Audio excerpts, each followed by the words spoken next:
بسم الله الرحمن الرحيم الحمد لله رب العالمين والصلاة والسلام على سيدنا محمد وأهل بيته الطيبين الطاهرين اللهم صل على محمد. So we said that the Prophet was the first person who was qualified and equipped with the talent and the ability to explain everything in the Quran.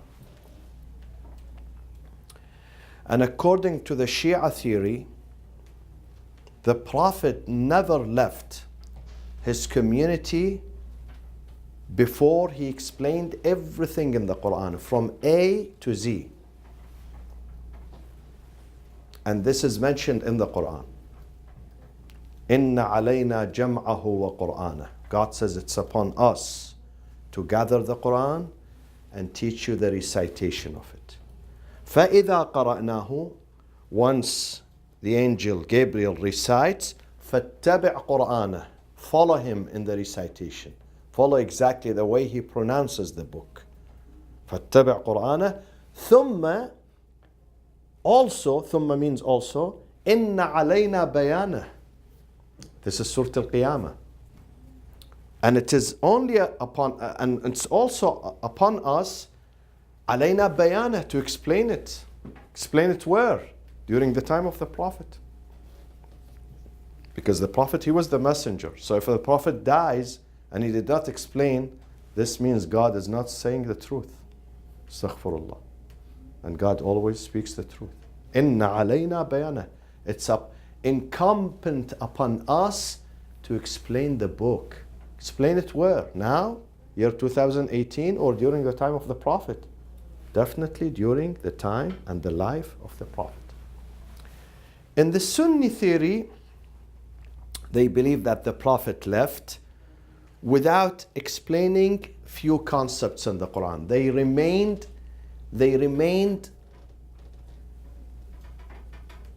ambiguous, unexplained. And this is the saying of Umar.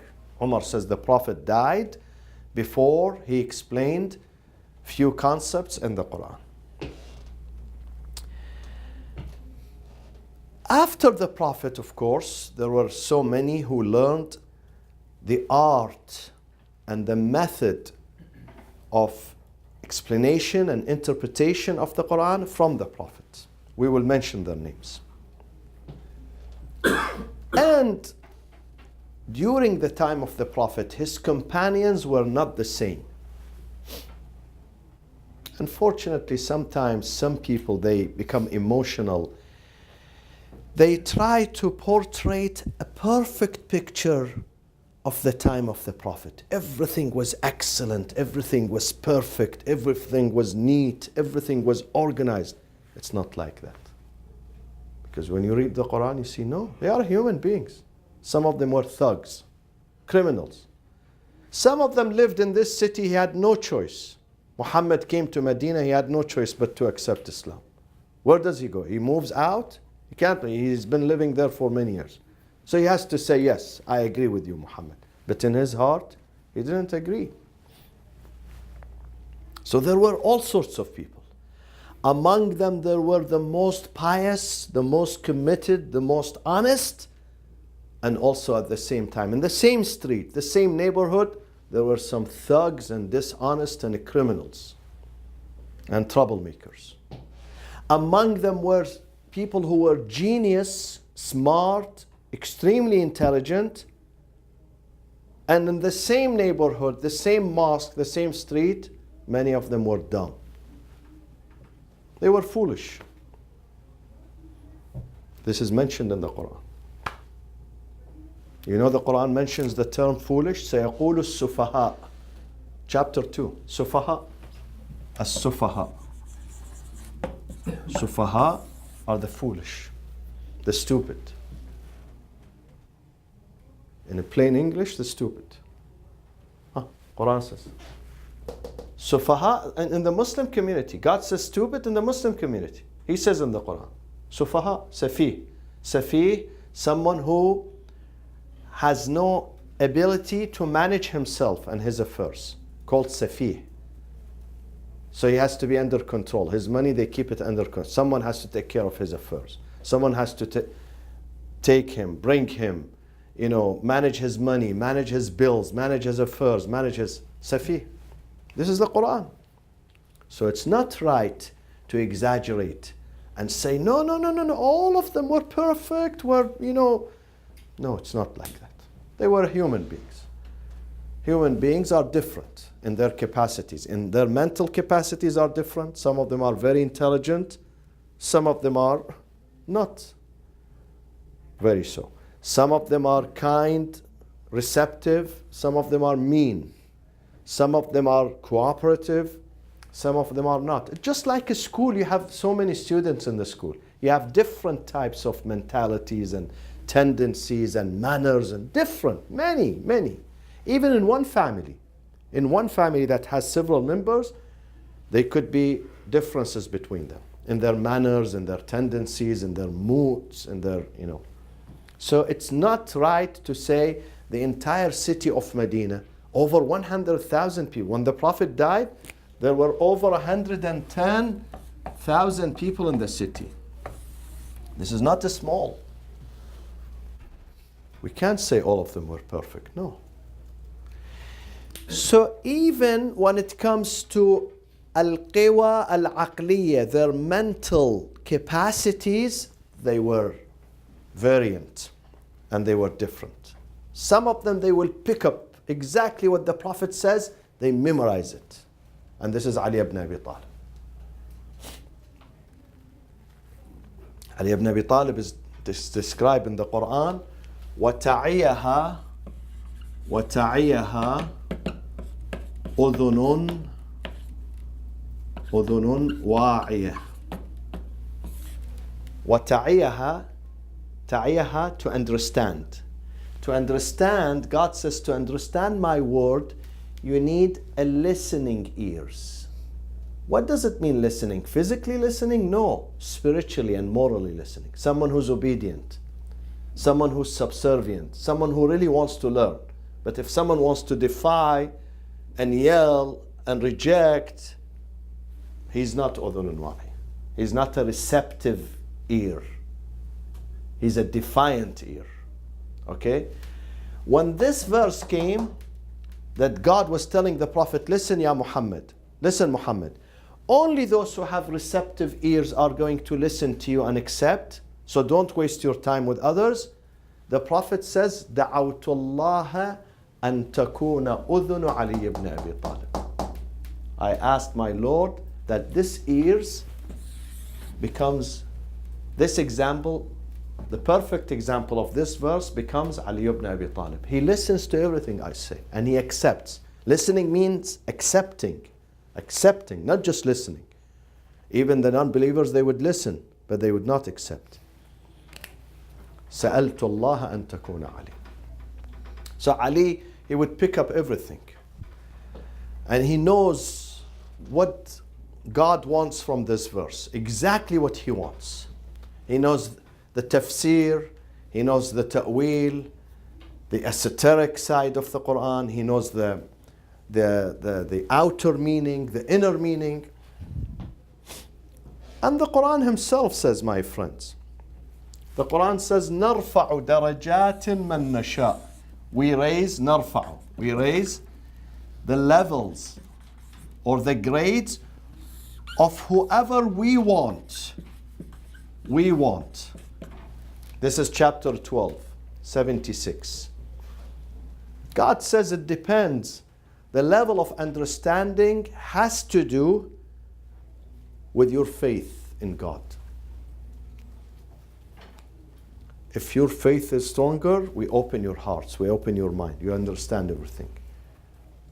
If your faith is not, you don't get it. You don't understand. Because religion is not just a relationship between the brains. It's also a relationship between what? Beside the brains. Hearts. Hearts too. If hearts are not together, the brains do not work together. So both the brains and the hearts have to be together. This is why narfa'u darajat. This is a proof that not all people are equal. Some of them are higher than others. Darajat. And God says, we raise these. We raise the volume. We bring it up. We bring it down. I control the volume. I control it. Okay? One day I went to a restaurant. There was music. So I told the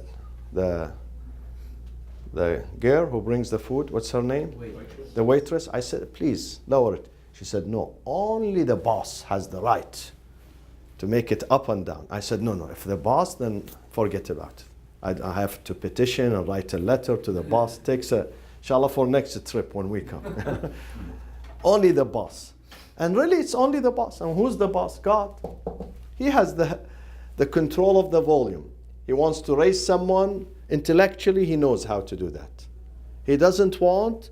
This is why the hadith says, if God wants to belittle someone and deprives him completely, he doesn't take away money from him, neither his job, nor his house, nor his title. حَضَرَ عَلَيْهِ الْعِلْمِ. He will take knowledge out of him. He does not understand knowledge. He has money. Look at the president here now.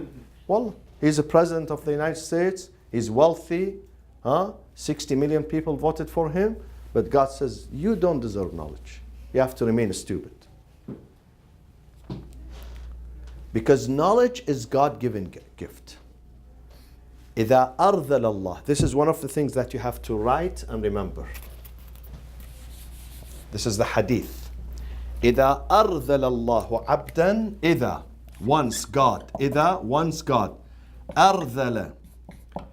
أَرْذَلَ, put him down. If he wants to put him down, أَرْذَلَ اللَّهُ. Allahu, God. عبدا, one of his servants. حضر عليه العلم. Mizuki, I translate this for you. إذا, once God wants to lower someone or deprive someone or punishes someone, he will حضر, forbids him from knowledge. He will bar him from receiving knowledge. So even if he reads, he doesn't understand. His heart is shut to knowledge and wisdom. The other verse in the Quran is in chapter 13, verse 17. Chapter 13. Chapter 13 is Surah Al-Ra'd. Ra'd, this one, 13. 13, 17. I will erase this and erase this one to make room for 13, 17. What does God say in 13, 17? He says, أَنزَلَ مِنَ السَّمَاءِ مَاءً. God sends water. This is a metaphor. This is not literal. It speaks about rain. But God speaks about here, not the physical rain. Spiritual rain. Spiritual rain means knowledge. أنزل من السماء ماء. He sends down water from heaven, from the sky. فسالت أودية بقدرها. So that riverbeds flow according to their measure. Riverbeds, they flow. Riverbeds, أودية, flow according to their measures. Each riverbed has certain capacity. Some of them are small, some of them are middle sized, some of them are huge. So the parable of water is what? Is knowledge. God sends knowledge and wisdom. But each person receives it according to his or her capacity and measure. Some people, they get 1%, they say, oh, I'm full. Just like food. Food, sometimes someone eats one plate, someone sitting next to him, he can eat 10 plates. The same thing with the spiritual food. Someone receives 1%, he gets full. And someone, he can receive 100%. And still he's thirsty. Still he believes that he didn't get anything. He wants more and more and more. Amir al-Mu'mineen has a beautiful, Imam Ali, beautiful saying. He says, two people are greedy. One is the one who loves money, he becomes greedy, and the one who loves science and knowledge, he also becomes greedy. But greedy in a good way. It means that he never stops. He never says, well, I finished this book, it's enough for me. Now I'm a scholar. No. The more he reads, he goes to the second, third, fourth. He says, no, I need more and more and more. You go to their homes, you see libraries, thousands of books. And they read them. It's not for decoration. Because he's greedy. He wants to learn. He's thirsty. He doesn't say enough. His capacity and his measure is a huge. Huge. Raging rivers. So the Sahaba were not the same. This is what God is telling me in the Quran. These are the beauties of the Quran. We have to look at the ta'wil. This is ta'wil. Mizuki, in the Quran, this book, which is the Quran, it has tafsir. Tafsir is the apparent meaning, outer meaning, outside meaning. Ta'wil is the esoteric, the deeper meaning. Deeper. So every verse in the Quran has two interpretations. One of them, the surface, that most people can understand, and one of them is the inner one, not all people can understand. They have to dive deep. Those who have knowledge, they have to dive deep to know the meaning. This one that I just translated, this is the esoteric meaning, the deeper meaning. The verse speaks about rain. If someone doesn't know, he thinks God is speaking about physical rain. Rain comes down, and there are river beds that, according to their capacity, some of them are small, some of them are middle, some of them are huge, some of them becomes like an ocean. They go to the sea, to the ocean. Each one according to its size, its measure, its capacity. But then the esoteric meaning, ta'wil, is about knowledge. أنزل من السماء ماء. Ma is not physical water, is knowledge, is wisdom, is guidance. فسالت أودية بقدرها. Beautiful, beautiful parable.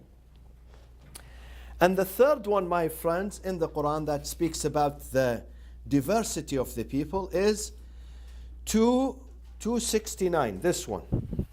269. This one. 269. Surah Al-Baqarah, chapter 2. What does it say? يُؤْتِ الْحِكْمَةَ مَنْ يَشَاءُ. Wow. God gives wisdom to whomever He wants or He pleased with. وَمَنْ يُؤْتَ الْحِكْمَةَ. Indeed, whoever receives hikmah, wisdom, فَقَدْ أُوتِيَ خَيْرًا كَثِيرًا. Indeed, that person has received an abundance of treasures and goodness. خَيْرًا كَثِيرًا.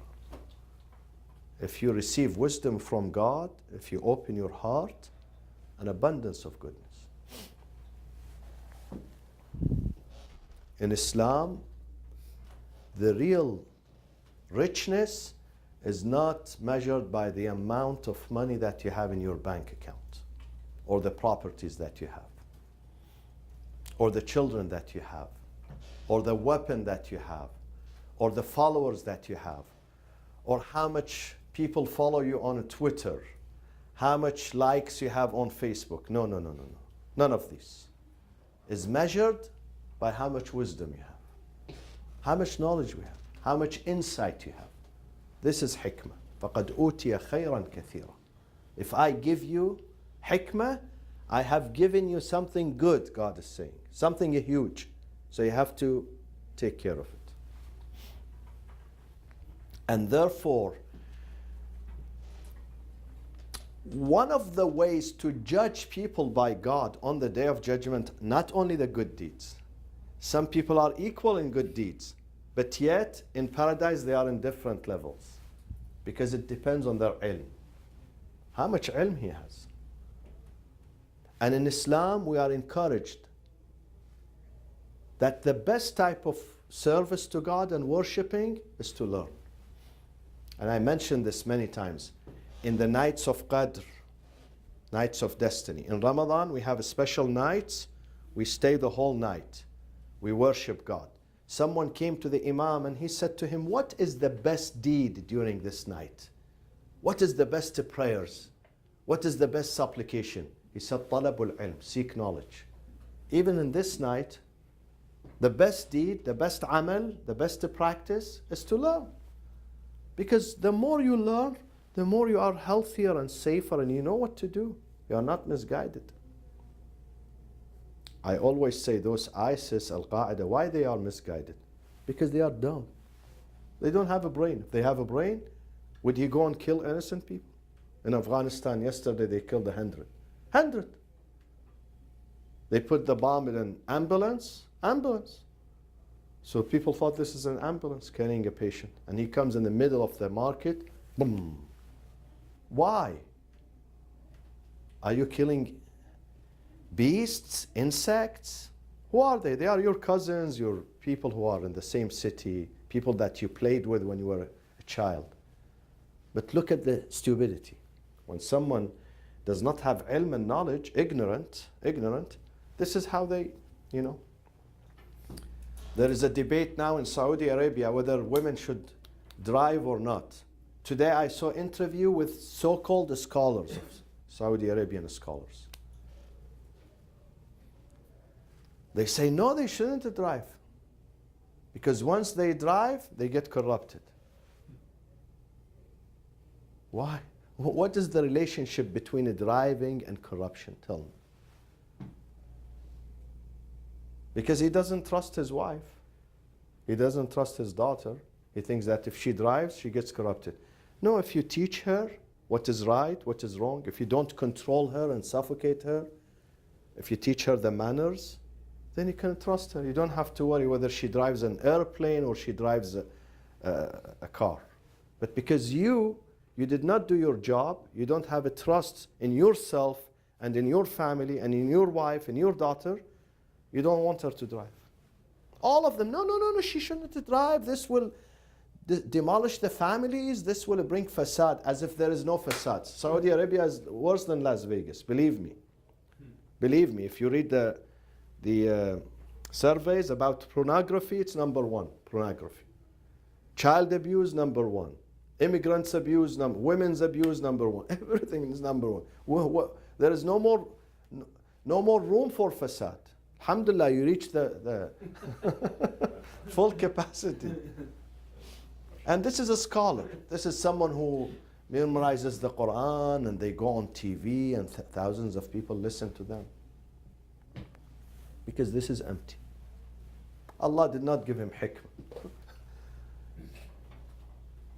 Sometimes he knows how to memorize, but he doesn't know how to interpret. How to interpret this rightly. The same thing was during the time of the Prophet, my friends. Wallahi. The same thing.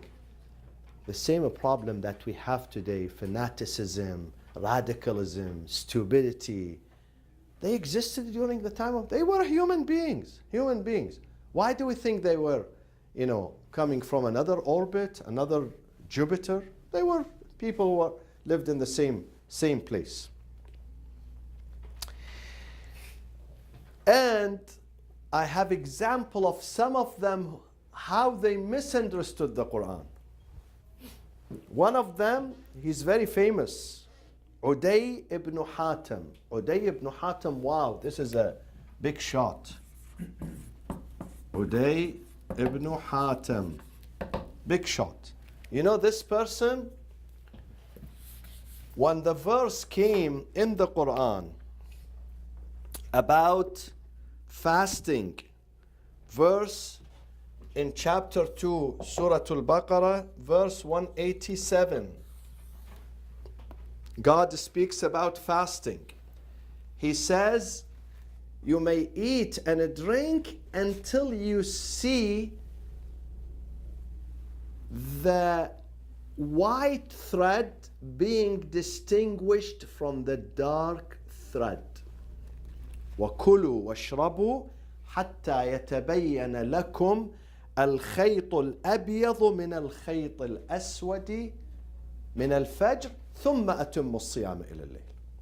So eat, drink in the night until you see the white thread being distinguished or emerges from the dark thread, then you stop. You don't eat until sunset, until after sunset, night. إلى الليل. Layl is after sunset. So this guy who's in the heart of Arabia, this is one of the founder of Arabic literature. This is Sha'ar, you know, poet. When he read this verse, or he heard it, he went to his bed and he put two threads, one white and one black. Wallah. He thought it's literally threads, khayt, nakh. So he puts them under his pillow, and then he wakes up in the middle of night and he tries to see whether he can see the white one or the dark. He can't see nothing because there is no light. So he came to the Prophet the following day. He said, "Oh Prophet, I did this experiment, but nothing showed up." The Prophet laughed. He said to him, "We are speaking about the sky, not these two threads. Khayt, it's a metaphor that how does the dawn begin? The dawn. Huh? How does it begin? One, you can see, especially if you are in the airplane. I've seen this when I travel. If you are in the airplane, a small thread, white thread in the horizon. You see it, and then it emerges from heart of darkness. Complete darkness, small white thread. And then it starts to expand, and then the dawn. This is how it's. You can see this not in the city. You can see it where? Where is the best place to see this, to detect this? Huh? In the desert, when it is completely dark. When it is completely dark, go to the desert, no lights. Then look at the sky, completely dark at the time of Fajr, and suddenly a thread, subhanallah, beautiful. Thin, but very long. Appears, and this one starts to expand a little, and then it covers. So the Prophet was laughing at him. He said, "You speak Arabic, your Arabic is good, but you didn't get the parable." Okay? And so they were different. Someone says, his name is Masruq. Masruq is one of the scholars. He says the knowledge of the Quran, by the way, Masruq is Sunni, not Shia. Not Shia. He says the knowledge of the Quran ended up with only three iconic figures in Islam. One iconic figure was in Medina. Another one was in Iraq. This is after the Prophet. A third one was in Sham, Syria. So who was in Medina? Who was the one? انتهى العلم إلى ثلاثة. Knowledge was concluded with the three people. Those received the whole knowledge. One of them was, they call him Alimul Medina, the scholar of Medina, the top one in Medina. The other one, the Alimul Iraq and Alimul Sham, the scholar of Iraq and the scholar of Sham, Syria. So who was in Medina?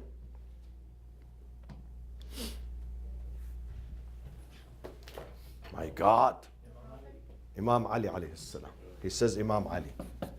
Imam Ali. Who is the one who was in Iraq? Imam Ali also.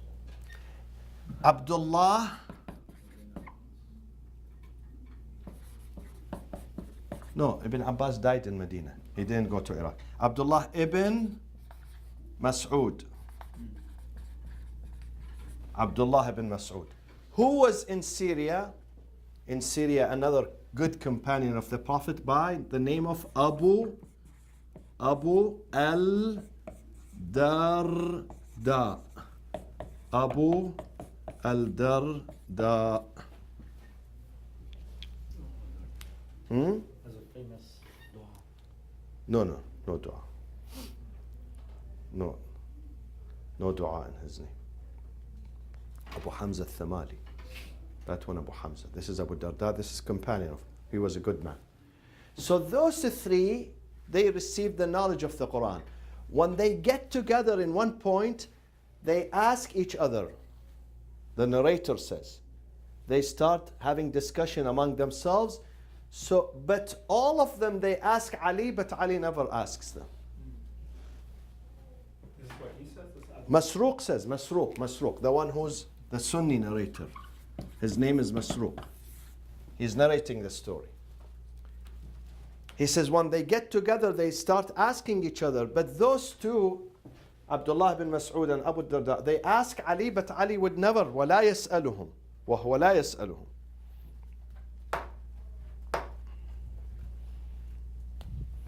And this story is mentioned in a famous Sunni book called Tarikh Dimashq, the history of Damascus, and the author is Ibn Asakir. Ibn Asakir, the history of Damascus. Mazuki, we have history of Baghdad, history of Medina, history of Damascus. These are historic books that have been written hundreds of years ago. They speak about the history of Islam. So this one is a Sunni one, and the author is Ibn Asakir. He's from Damascus.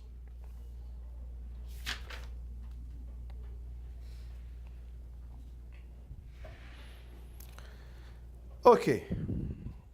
Another story which has been narrated in many books. It says I'm giving you examples of how the companions of the prophets, they differed in their knowledge of the Quran and their understanding of the Quran. They were not equal. Some of them were intelligent. Their knowledge is perfect. They know everything. Some of them were unfortunately sub-zero. They didn't get anything. And some of them were in the middle. They know some and they don't know others.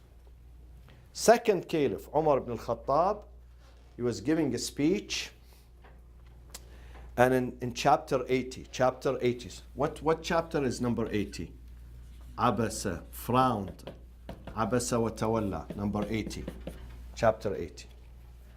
God speaks about paradise and the privileges that you get in paradise. And then he says, وَفَاكِهَةً وَأَبًّا مَتَاعًا لَكُمْ وَلِأَنْعَامِكُمْ.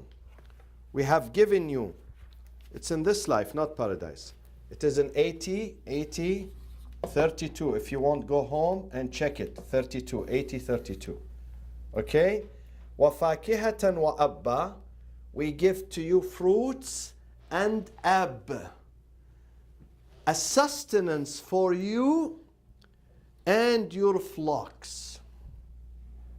A sustenance for you and your flocks. So a lady stood, she said, teacher, oh, Caliph, can I ask a question? What is it?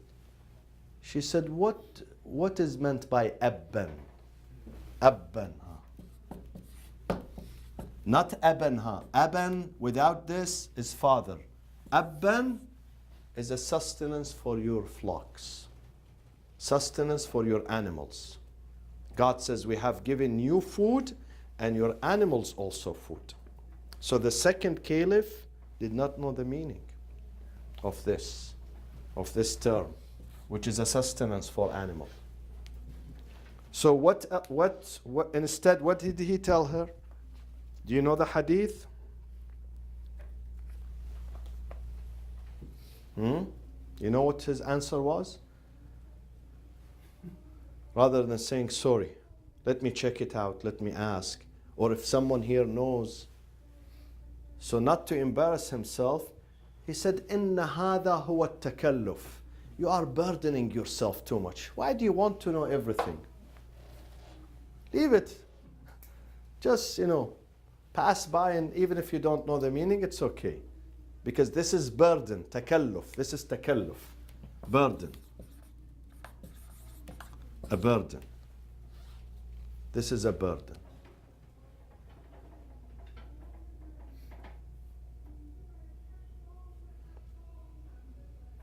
This is your dad. Okay? So he said, this is a burden. But why a burden? I want to understand the book. If I want to understand the book, this is a burden? No, it's not a burden. So another one stood and he said, hey, Caliph, please. You look at the sentence is self-explanatory. God says, وَفَاكِهَةً وَأَبَّا. We gave you fakiha, fruit, and ab, that you don't know the meaning of it. مَتَاعًا لَكُمْ. So the first one is a sustenance for you. وَلِأَنْعَامِكُمْ. The second one is for your an'am, flocks. So it's self, if you just reflect on the verse, you know the meaning. The Quran explains the meaning itself. You don't need to go to a dictionary. But that requires reflection. And that requires sharp-mindedness. If someone is shallow, he doesn't have good schooling, definitely he would not pay attention to this. Okay? And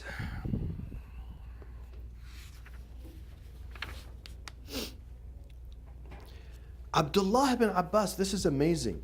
You know, Abdullah ibn Abbas is an iconic figure. The Sunnis, especially, both respect him, Shias and Sunnis. But the Sunnis, they believe that he is the explorer of the Quran. He knows everything about the Quran. He himself, he says, the term Fatir is mentioned in so many places in the Quran, 679. 679.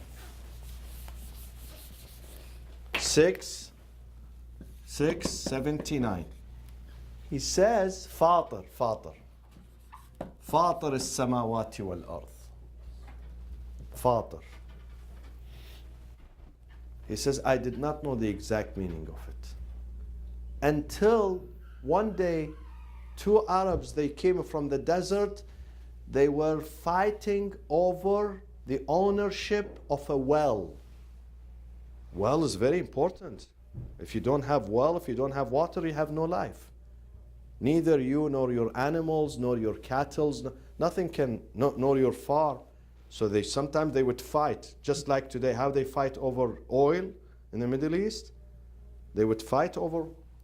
So one of them says, he says, I listened to them.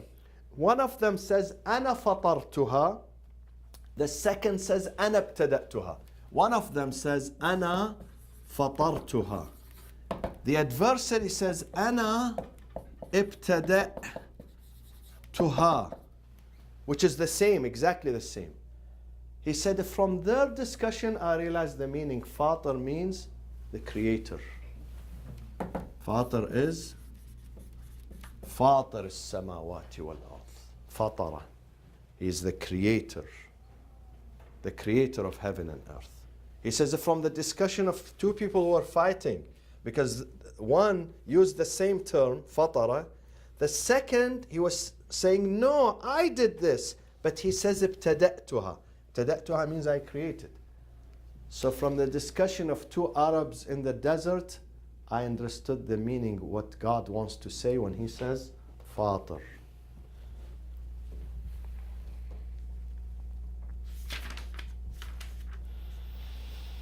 Another term. Ibn Abbas has another saying about Amir al-Mu'mineen. Yeah. That he says, everything I learned is from him. Exactly. He says, everything in the Quran I learned it from Ali. Now, this is a Sunni. What I'm going to say is a Sunni theory, not a Shia theory.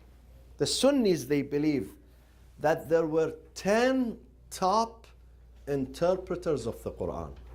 They were number one among the companions of the Prophet, all of them. Imagine the Prophet had thousands of companions, but the most outstanding and distinguished one among them were 10 people. 10. Who are those 10? I will mention the names, and next week, next class, we're going to speak about maybe 3 or 4 of them. Those 10 are: number 1, Ali ibn Abi Talib. Ali. Mizuki, should I write them in Arabic or English? English. English, okay. I like, yes, exactly.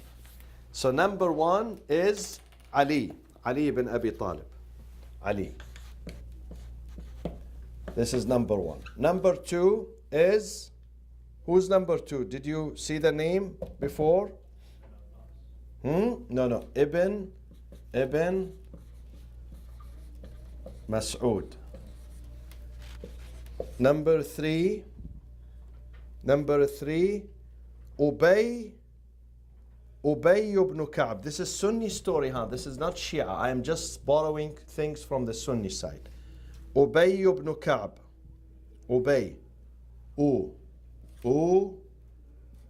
Ubay. Ubay ibn Ka'b. Ubay ibn Ka'b. Number 4, they believe that Ibn Abbas. Ibn Abbas. Those are 4. And then we come to 5. Then 5, someone whose name is Zayd. Zayd. Number 6, Abu Musa al-Ash'ari, of course. Abu Musa. Number 7, Ibn Zubayr.